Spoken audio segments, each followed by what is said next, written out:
Hey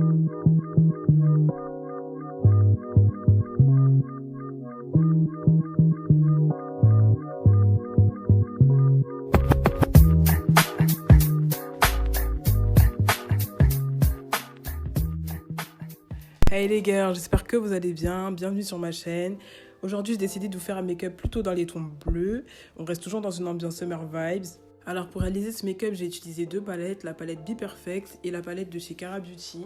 Je vous mettrai toutes les références en barre d'infos. Alors là, dans un premier temps, je vais appliquer une base de chez P. Louise. C'est la base blanche. Du coup, je vais l'étaler sur l'ensemble de ma paupière et bien l'estomper. Là, je vais venir utiliser un nude de la palette Cara Beauty. La référence est ES04. Donc je vais l'appliquer uniquement sur le haut de ma paupière. Ensuite, je vais remettre un peu de base blanche. Alors après ma base blanche, moi j'applique rien dessus. Je viens directement appliquer le premier fard bleu. Je trouve que ça accroche mieux les fards et ça fait ressortir mieux les couleurs que si j'aurais appliqué une poudre blanche pour matifier la base, quoi. Donc là, j'hésite vraiment pas à doser la couleur et je l'applique bien sur l'ensemble de ma paupière. Une fois que c'est bon, je commence à flouter la démarcation. Ensuite, je prends un fard légèrement plus foncé et je commence à dégrader, à creuser. Je fais comme un genre de trait eyeliner flouté.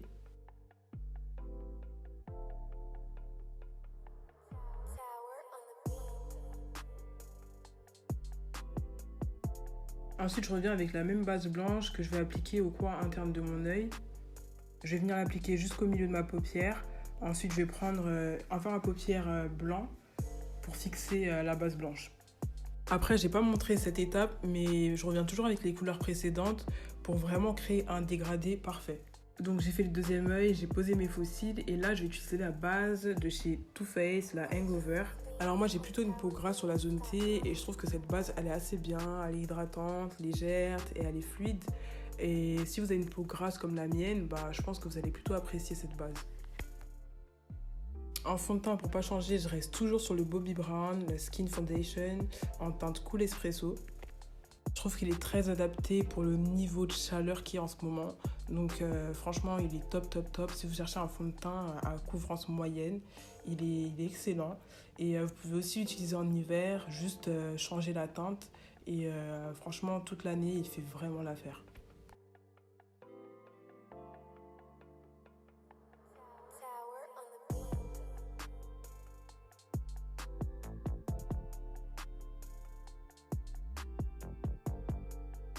Pour les filles qui ont les poches trouées comme moi, je vous recommande l'anti-cerne ELF, haute couvrance. Quand je vous dis, il est archi bien, mais il est méga bien, il est excellent. Le truc, j'utilise, ça fait quoi? Ça fait peut-être 4-5 mois et franchement, il est trop bien. Par contre, le seul inconvénient, comme je l'avais dit dans une précédente vidéo, il sèche très vite. Donc quand vous l'appliquez, estompez assez rapidement en commençant par le front, le nez et le menton. Et même s'il sèche au niveau des cernes, c'est pas grave. C'est même bien, je dirais, de laisser un peu l'anti-cerne sécher au niveau des cernes. Comme ça, vous allez avoir une petite couche qui va vous permettre de vraiment tenir toute la journée. Et après, si vous voulez, vous pouvez même rajouter une deuxième, mais une seule, ça suffit, quoi. Je trouve pour les filles foncées de peau comme moi, c'est compliqué de trouver des contours assez foncés. Et c'est pour ça que je reste que sur le Huda. Mais si vous avez d'autres marques à me recommander, il y a la Morphe aussi, c'est pas mal. Mais au-delà de ça, j'en connais pas énormément. Donc si vous avez des recommandations, n'hésitez pas à me le faire part en commentaire. Donc là, on arrive clairement à ma partie préférée. Là, j'ai posé la poudre fixatrice de chez Huda en teinte Cinnamon Bun. Donc détail très important, moi je regarde bien vers le haut. Je compresse la poudre en dessous des yeux pour vraiment éviter qu'il y ait des plis. Je matifie bien les zones de lumière avec cette poudre. Pour creuser mes joues, j'utilise la poudre Kunafa parce que je trouve que l'effet il est plus accentué que si j'utilise la cinnamon. Après, s'il y a une trace, que je vois qu'il y a une petite démarcation, je vais un peu tapoter la cinnamon par-dessus, mais très rarement, quoi. Parfois, quand je veux apporter un peu plus de lumière, je mets la Kunafa sur la zone T, sur le front, sur le menton. Et parfois, je le fais pas. En fait, ça dépend vraiment du résultat que je veux, quoi. Donc pour réchauffer mon teint et fixer mon contour, j'utilise la poudre Filter 15 de chez Morphe.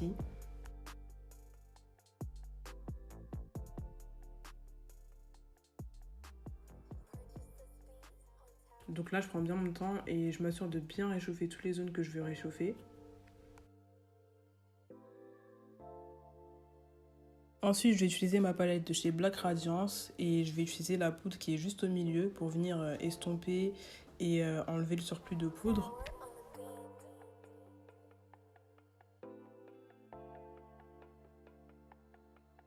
En blush, je vais utiliser la palette de chez Makeup Revolution. C'est la Reload Natural 2.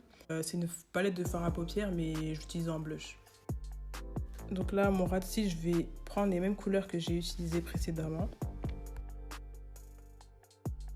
Donc là, je passe au contour des lèvres. Je vais utiliser un crayon de chez Morphe. La teinte, c'est Richie. Et en gloss, je vais utiliser un gloss de chez H&M. C'est un gloss nude. La teinte, c'est All Beige. Et pour fixer le tout, je vais utiliser le Setting Spray de chez ELF. Et pour finir, en highlight, j'utilise une palette de chez Makeup Revolution. C'est la palette Kate Baked et je vais utiliser la teinte Kohl. Et voilà le résultat les filles, j'espère que cette vidéo vous aura plu. Si c'est le cas, je vous invite à liker et me laisser un petit commentaire en barre d'infos. Et n'oubliez pas de vous abonner si ce n'est toujours pas fait. Et je vous dis à très bientôt dans une prochaine vidéo. Bisous!